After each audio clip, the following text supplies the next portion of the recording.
umunyamabanga mukuru wa Minisiteri ya Siporo kandi Bosomingela akaba yari mu bitabiriye imikino ya kimwe cya kabiri cy'irushanwa nyafurika ry'amakipe yabaye aya mbere iwayo muri volleyball Kavibi Men's Club Champion iri kubera i Kigali. Aha bikaba byagaragaje isura nziza ndetse bikanagaragara neza ko ubuyobozi bw'u Rwanda cyane cyane mu nzego zitandukanye ziganjemo Minisiteri ya Siporo bafatiye ya mbere mu gushyigikira imikino itandukanye mu Rwanda. Bikaba biri no mu bintu muri iyi minsi biri gutanga umusaruro ufatika cyane cyane hagendewe ku byemezo bimwe na bimwe byagiye bifitwe n'inzego zitandukanye ndetse hakanakorwa amavugurura muri federasiyo zitandukanye za siporo. Ibi kandi biri mu bintu byishimiwe n'abatari bake cyane cyane abakunzi ba volleyball, biri no mu bintu byashimishije cyane cyane amakipe akiri matoya, byanabahaye icyizere gifatika kigaragaza neza ko mu gihe kiri imbere bazatangira gushyigikirwa na leta cyane cyane binyuze muri Minisiteri za Siporo. Biri mu bintu kandi byagaragaye neza cyane cyane ko ubuyobozi kuba bwafatira intambwe bugasura ekipe runaka mu gihe iri mu marushanwa cyangwa se yitabire ibintu runaka, biri no mu bintu bitanga icyizere ku bakinnyi bo muri ayo ma ekipe ndetse bikanagaragaza neza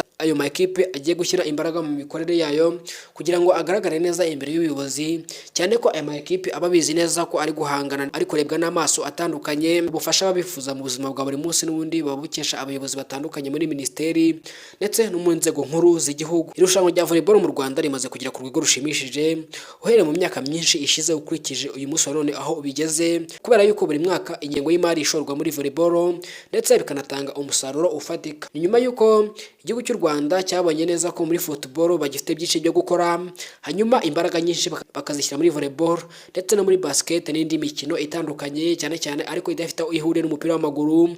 Uyu munsi wa none iyo mikino ikamaze kugera ku rwego rushimishije. Ibyo leta yagiye ikora muri iyi myaka itandukanye birimo mu kuvugurura ndetse no gukora ibikorwa remezo bitandukanye byorohereza abakinnyi b'iyi mikino ndetse hakanubakwa ibikorwa remezo birimo amastade ku buryo u Rwanda rushobora kuba rwiteguye kwakira imikino mpuzamahanga ishobora n'ubundi guhuriramo amakipe atandukanye ariko n'ubundi hatabuzemo n'ikipe yo mu Rwanda. Amakipe atandukanye mpuzamahanga yaje mu Rwanda agerageza guhangana n'ikipe zo mu Rwanda, nubwo amakipe mu Rwanda bikigaragara neza ko agifite byinshi byo gukora, gusa leta y'u Rwanda cyane cyane binyuze muri Minisiteri za Siporo bigaragaza neza ko n'ubundi leta y'u Rwanda ibigiramo uruhare ndetse igifitemo akaboko ndetse inabihanga amaso. Bikaba binavuze neza ko iri gushora ingengo y'imari itandukanye buri mwaka kugira ngo iyi mikino itezwe imbere ndetse inazamuke. N'ubundi leta y'u Rwanda ikaba inashyira imbaraga mu kuzamura impano zo mu cyaro, n'ubundi hagakorwa amarushanwa atandukanye hanyuma bikagenda bigira ingaruka nziza ku baturage cyane cyane biganjemo abakinnyi b'iyi mikino cyane cyane bakunze gukina kuri aya makipe ari ku rwego rw'igihugu.